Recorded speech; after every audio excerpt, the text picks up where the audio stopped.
Some of my students have requested a talk through of this etude. This is the etude for HND2. So let's proceed with that. We'll just take it bit by bit and kind of explain the chords and the processes kind of behind what's going on. So it starts very simply with this chord, which is a C minor major 7th, and it's in a drop 3 voicing. Okay, it's entirely similar to G major 7th, played on the 6th string, but when you move it to the 5th string, it becomes a minor major 7th because of the tuning. What happens next is simply the arpeggio for that chord. Okay, so couldn't be a more straightforward relationship. Chord, arpeggio. Then scale. Okay. 1, 2, flat 3, 4, 5. And then I connect to the next chord by going down a scale tone and then just chromatically leading it into the next chord, which is a drop 3 G minor 7th.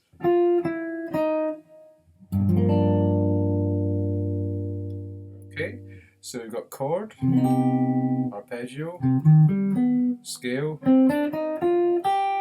chromatic connection, next chord, G minor 7th, drop 3, and then I play a B flat major 7th chord from the 7th down to the root.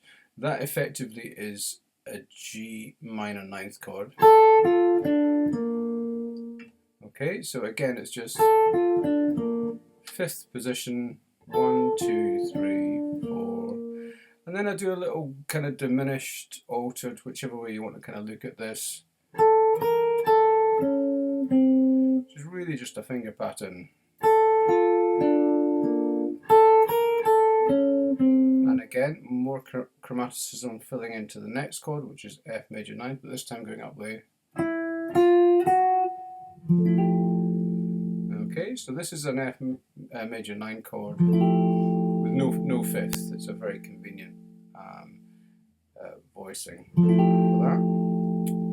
And after that, simply pentatonic, A minor pentatonic or C major pentatonic, which plays the notes of the previous chord, the 2nd, the 3rd, the 5th, and the 6th, and then I just repeat that up the octave.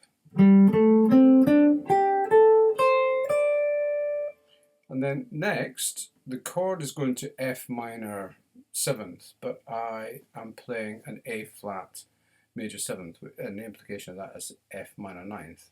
And then I just step through, drop 2 inversions from 2nd inversion, 3rd inversion, back down, and then back down again. And then I outline a diminished chord. I don't play the chord, but I outline it with 6. So diminished chord is made up of minor thirds. Add 3 minor thirds together, you get a major 6. I think that's what it is. Or is it? Oh no. Sorry, it's slightly different. I'm looking at the music here. So yeah, so the from the A flat major 7th, which is acting as a top part of F minor 9th, and then actually it's this 6, and then a chord that maybe is less familiar, but it's simply a G triad, then E flat in the bass. So we're fundamentally getting a 2-5-1 progression in E flat.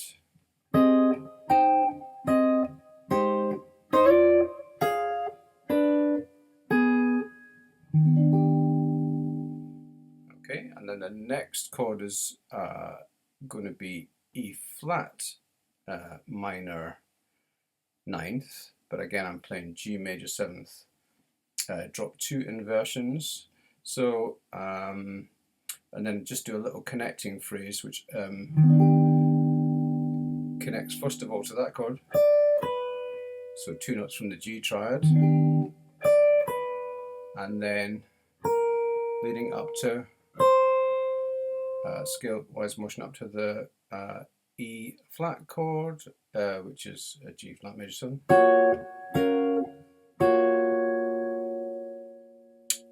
not playing that right. Oh no, so I don't go up, I go down. And then I just play 3 notes of the 5 chord, which would be A flat 13th, and then a flat 5 substitution into D flat major 9th, same shape as the F.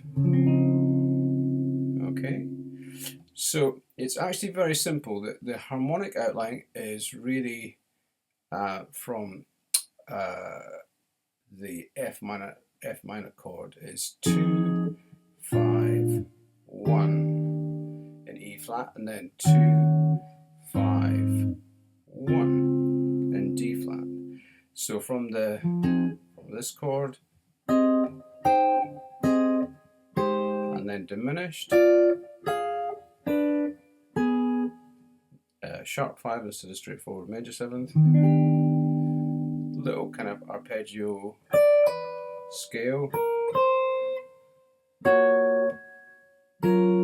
that's implying E flat minor 9th, and then the 5 chord but without a root, and then the flat 5 substitute, and then the 1.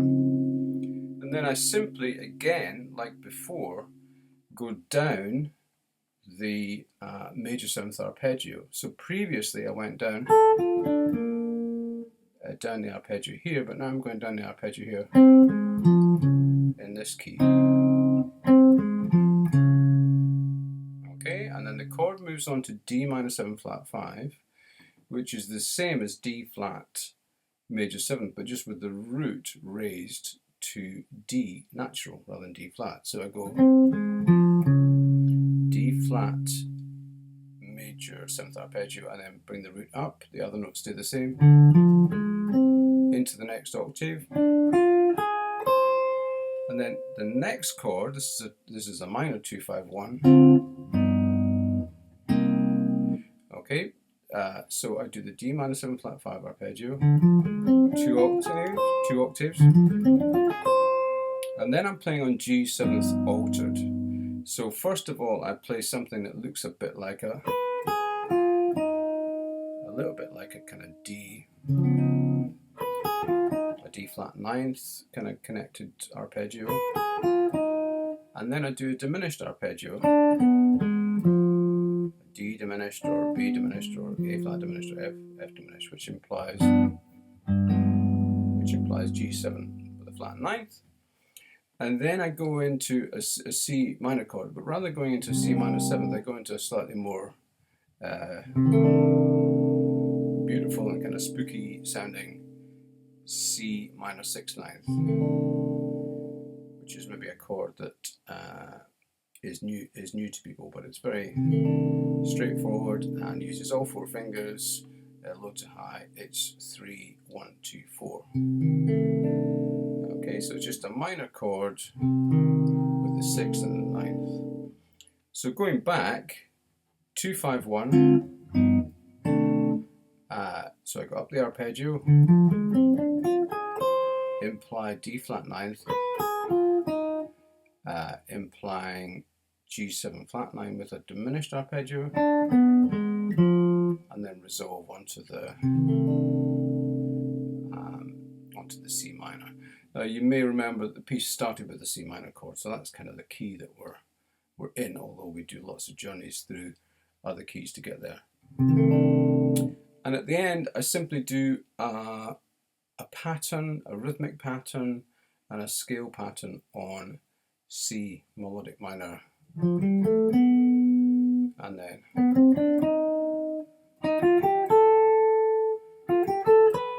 chromatic, and then this beautiful chord at the end, which I stole unashamedly from Jim Hall. It's the same chord as the first chord, but a different voicing. It uses the open B string, which then is actually the lowest note in the chord with the C above it. So there are 3 fretted notes: C with the 3rd finger, E flat with the 1st finger, D with the 4th finger, and then if you add that open string, you get the major 7th. Really beautiful chord, the way that kind of rings and kind of shimmers together. And this idea from the C minor 6/9, you can play any fill you like, but I'd really like you to end on this really beautiful chord. So it's just a question of the journey, and you can do that anyway. Like I chose a very simple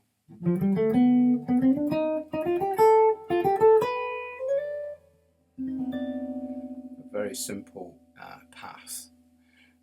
Yeah, so that's basically it. This is a chord sequence from a tune by Miles Davis called Solar.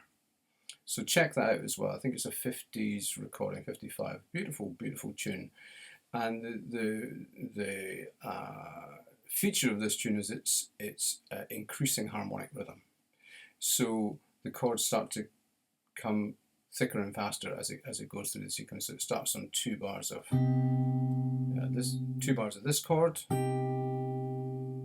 and then moves on 2, 3, 4, 1, 2, 3, 4, 1, 2, 3, 4, 1, 2, 3, 4, 1, 2, 3, 4, 1, 2, 1, 2, 3, 4, 1, 2, 3, 4, 1, 2, 3, 4, 1, 2, 3, 4. There, like that. So check it out just to get some background.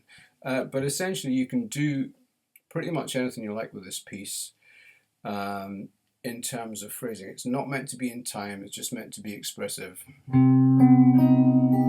You can spread that chord as much as you want,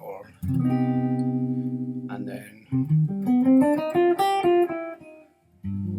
just kind of lead into the chords as they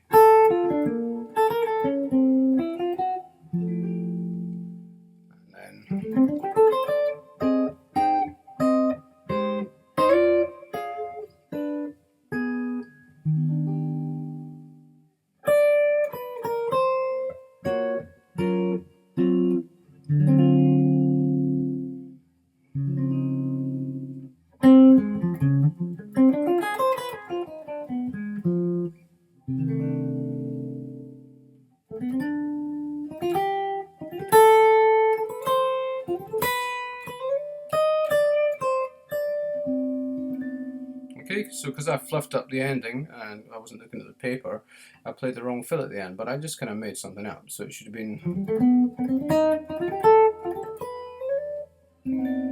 But again, you can just, if you know what you're dealing with, just like some scale that fits with C minor, so really a kind of a melodic minor, you can play anything you like.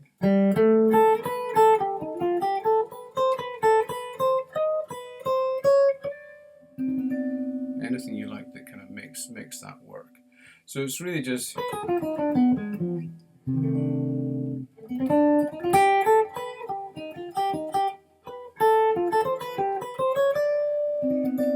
anything you like, whatever works for you. It can be longer, shorter, entirely up to you. So that's a little space in the piece for you to do your own thing. So hopefully that's helped. It's actually very simple, and it's just pulling together chord voicings, arpeggios, and little bits of scales that we've worked on up to now, just combining them in a short etude.